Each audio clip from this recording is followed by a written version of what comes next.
नमस्कार। एडु inspire channel में आपका पुनः स्वागत है।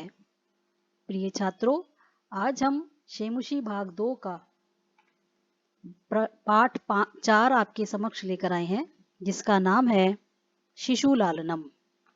जैसा कि नाम से ही ज्ञात हो रहा है, शिशु माने बच्चा और उसका लालन पोषण। आइए इसके विषय में योग्यता विस्तार से जानें। संस्कृत साहित्य के प्रसिद्ध नाटक कुंदमाला का 5म अंक जो है, वहां से यह पाठ संपादित किया गया है, जिसके प्रसिद्ध नाटककार दिंगनांग है इसके लेखक। इसमें राम जो है लव और कुश को देखते हैं पहली बार। उन्हें नहीं पता कि वो उन्हीं की संतान है और उन बच्चों को देखकर वो उन्हें सिंहासन पर बिठाना चाहते हैं, लेकिन शालीनतावश बच्चे वहां बैठने से इनकार करते हैं। प्रस्तुत पाठ में राम के हृदय में शिशु प्रेम की भावना का अति मनोहारी वर्णन किया गया है। तो आइए इस पाठ को आरंभ करते हैं और देखते हैं शिशु लालनम। यहां से हमारा पाठ शुरू होता है। शिशु लालनम। अभी जो हमने परिचय पढ़ा हिंदी में, उसी को यहाँ संस्कृत में दिया गया है। जब भी हम कोई नाटक शुरू करते हैं बच्चों, तो पहले हम स्टेज पर क्या स्थिति रहेगी वो बताते हैं। तो स्टेज पर बैठे हैं सिंहासनस्थः रामः, अपने राज सिंहासन पर विराजित है राम, जैसा कि आप देख रहे हैं। ततः उसके बाद प्रविशतः, प्रवेश कर रहे हैं, द्विवचन का प्रयोग है। कुश और लव प्रवेश कर रहे हैं। किसके द्वारा मार्ग दिखाए जाते हुए? विदूषकेन, विदूषक के द्वारा। विदूषक जो है वो नायक के मित्र रहते हैं, विदूषक, और उनका काम होता है प्रजा को हंसाना। वो उपदेश कर रहे हैं, यानी रास्ता दिखा रहे हैं। कुश और लव के लिए राजमहल नया है।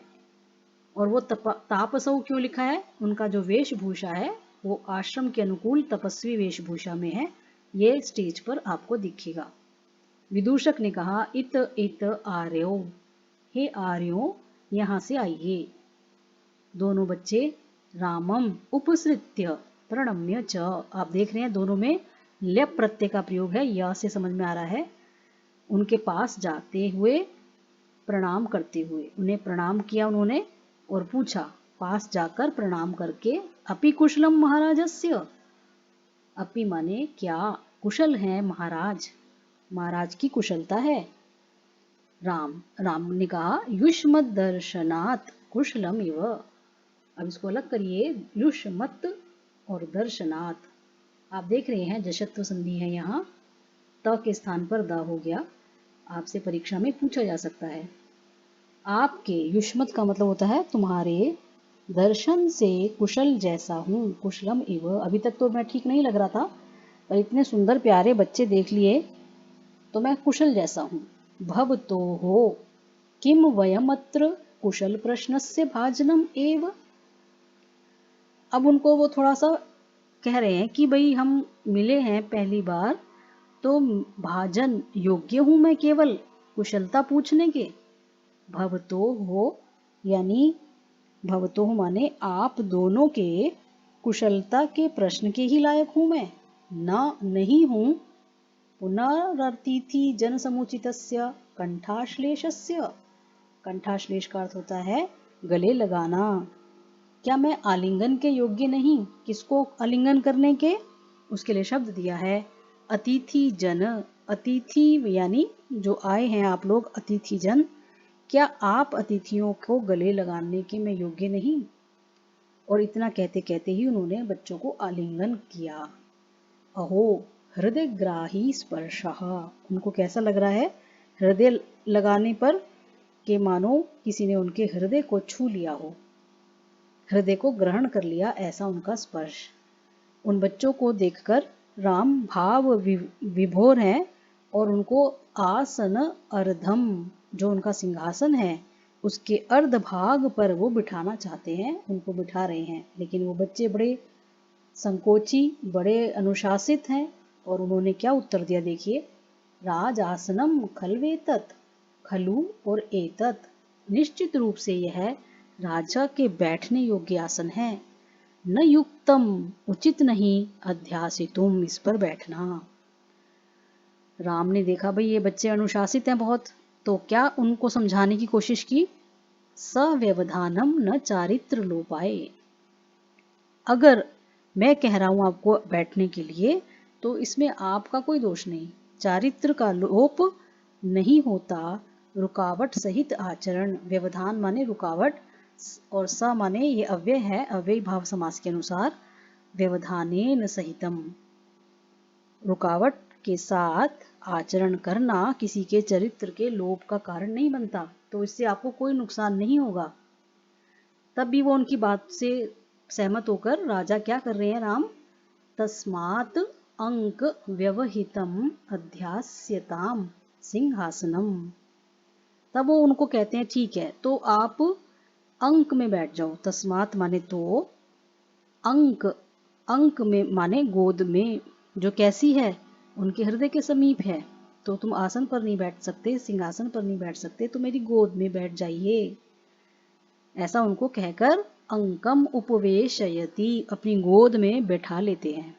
और वो दोनों बच्चे ये अभिनय करेंगे ऐसा, ये जो ब्रैकेट में लिखा है अनिच्छाम, अनिच्छाम माने जैसे उनकी इच्छा नहीं है पर वो बैठ रहे हैं गोदी में और वो कह रहे हैं राजा से, हे राजन, अलम अति दाक्षिण्यम। अति दाक्षिण्य शब्द का अर्थ होता है उदारता, बहुत अधिक उदारता मत दिखाइए। अलम का मतलब होता है बस, आपने ऊपर विभक्ति पढ़ी है अलम योगे तृतीया, तो यहाँ पे तृतीय विभक्ति का प्रयोग है। राम ने भी उत्तर दे दिया भाई, अलम अतिशालीनतया, आप भी अतिशालीन मत होइए। अतिशालीन का अर्थ समझते हैं, शिष्टता ना दिखाइए, अधिक अनुशासित ना रहिए। आप मेरे साथ कैसे हो जाइए, बिल्कुल बच्चे जैसे। और वो इतने प्यारे से बच्चे हैं कि राम के मन में ये भाव आ रहा है, कवि दिंगनाग उसको अभिव्यक्त कर रहे हैं राम के मन में क्या चल रहा है। बच्चों को समझाते हुए वो कहते हैं कि जो तुम्हारी आयु है उस आयु के व्यक्ति को, बच्चे को हर कोई प्यार करता है। और बहुत ही खूबसूरत सा एक उदाहरण भी देते हैं। इन लाइनों को समझते हैं। भवती शिशु जनो वयोनुरोधात् गुण महतामपि लालनीया एव व्रजति हिम करो अपि बाल भावात् पशुपति मस्तक केतकच्छदत्वम्। अब देखिए इसमें दो क्रियापद हैं, एक है भवती और एक है व्रजति। भवती माने होता है, कौन होता है, शिशु जनाहा, ये जो ओ की मात्रा है वास्तव में विसर्ग है। शिशु माने बालक, बच्चा, जो बच्चा होता है अपनी वय के कारण, वय माने आयु, वयोनुरोधात, इसको यदि हम अलग करना चाहें, संधि विच्छेद करना चाहें तो ओ के स्थान पर हो जाएगा विसर्ग और जो अवग्रह एस जैसा दिख रहा है वो बन जाएगा अ, वया अनुरोधात। पंचमी का प्रयोग देख रहे हैं हम, अपनी आयु के कारण। बालक गुण महताम अपि, गुणों से जो महत माने महान है, उनके लिए भी लालनीया एव, लालनीय का अर्थ है लालन के योग्य, प्रेम के योग्य, प्यार के योग्य, ठीक है ना। तो इसमें समझा रहे हैं राम बच्चों को कि आपकी जो आयु है उसकी वजह से कितना भी महान व्यक्ति क्यों ना हो, वो उन बच्चों से प्रेम ही करेगा। तो मैं इतना बड़ा महान व्यक्ति, मुझे आप समझ रहे हैं राजा, तो भी आप मेरे लिए प्यार के ही योग्य हैं। अब वो उदाहरण क्या देते हैं, हिमकर का। हिमकर का अर्थ होता है चांद। आप जानते होंगे, आपने देखा होगा पशुपति के मस्तक पर, पशुपति यानी शिव, शिव जी के मस्तक पर आपने देखा है हिमकर को, चांद को। और वो कितना बड़ा है, दूज का चांद, बाल बचपन वाला, जैसे 16 दिन तक चंद्र बढ़ता है 16 दिन तक घटता है, तो ये जो छोटा वाला चांद है दूज का, जिसे कह सकते हैं 2 दिन का, उसको पशुपति अपने मस्तक पर जो धारण करते हैं तो उससे उनकी खूबसूरती और बढ़ जाती है। कैसे, मानो केतक, केतकी के जो सफेद रंग के पुष्प है उनसे बना हुआ छदत्वम। छदत्वम का अर्थ होता है जूड़ा। केतकी के फूलों से बने जूड़े के रूप को वह हिमकर चंद्रमा व्रजती, धारण कर लेता है, यानी शिव जी का अलंकार बन जाता है। तो इस तरह हमने देखा कि राम अपनी बात को और अधिक समझाते हुए उन बच्चों को ये बता रहे हैं कि आप अधिक शिष्टता ना दिखाएं और आप मेरी अंक में गोद में बैठ जाएं, क्योंकि आपकी उम्र जो होती है वो उस उम्र में सबसे प्यार पाने लायक होती है। यही इस नाटक का भाव है यही इसमें शिशु स्नेह का मनोहारी वर्णन है। यहाँ हमारा एक भाग पूरा होता है। इससे संबंधित अभ्यास कार्य आपको दिया गया है। आप नीचे लिंक पर जाएंगे और उसको अभ्यास को करेंगे। और ये हमारा वीडियो और अधिक अच्छा कैसे बनाया जाए अपने सुझाव अवश्य दें।